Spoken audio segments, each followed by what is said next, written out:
Hi అండి, నమస్తే. నేను మీ దేవి. వెల్కమ్ టు నాదే క్రియేషన్స్. ఈరోజు వీడియోలో మీకు తిరుమల ఫేమస్ ప్రసాదం మరీచి అన్నాన్ని ఎలా ప్రిపేర్ చేయాలో చూపిస్తాను. ఇది ప్రతిరోజు స్వామివారికి తిరుమలలో సమర్పిస్తూ ఉంటారు. శనివారాలు, ఏకాదశి రోజులో సమర్పించడానికి చాలా బాగుంటుంది. దీన్ని తయారు చేసుకోవడం కూడా చాలా ఈజీ. చాలా తక్కువ ఇంగ్రీడియంట్స్తోనే ఇది మనకి రెడీ అయిపోతుంది. మరి దీన్ని ఎలా తయారు చేసుకోవాలో లేక్ చేయకుండా ఇప్పుడు మనం చూసేద్దాం.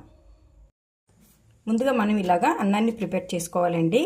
బియ్యాన్ని తీసుకుంటాం కదా, మీరు ఏ బియ్యాన్ని తీసుకున్నా పర్వాలేదు. అంటే రేషన్ బియ్యం కానీ మనం రైస్ వండుకున్న బియ్యం తీసుకున్నా పర్వాలేదు. దీన్ని ఖచ్చితంగా వాష్ చేసుకున్న తర్వాత ఒక 1 అవర్ పాటు సోక్ చేసుకొని 1:4 చొప్పున వాటర్ని వేసేసుకొని ఇలా ఉడికించి పెట్టుకోండి. దీన్ని కొంచెం మనం మ్యాష్ చేసేద్దాం.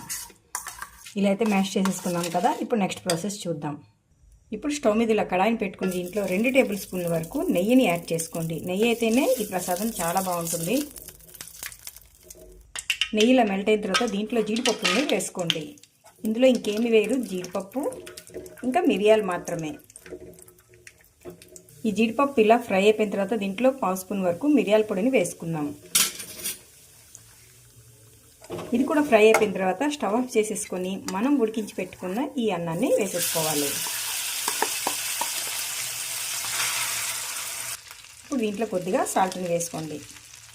ఈ మొత్తాన్ని కలిపేసుకోవడమే. ఇలా కలిపేసుకుంటే ఫేమస్ తిరుమల ప్రసాదం మరీచి అన్నం నైవేద్యానికి రెడీ అయిపోయింది.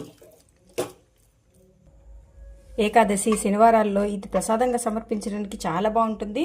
మీకు నచ్చితే మీరు కూడా ట్రై చేసి స్వామివారికి నివేదించండి. మరి ఈ రెసిపీ మీకు నచ్చితే ఒక లైక్ కొట్టి మీ ఫ్రెండ్స్ ఈ రెసిపీని షేర్ చేయండి. మరిన్ని టేస్టీ రెసిపీస్ కోసం నాదే క్రియేషన్స్ని సబ్స్క్రైబ్ చేసుకోండి. Thank you for watching.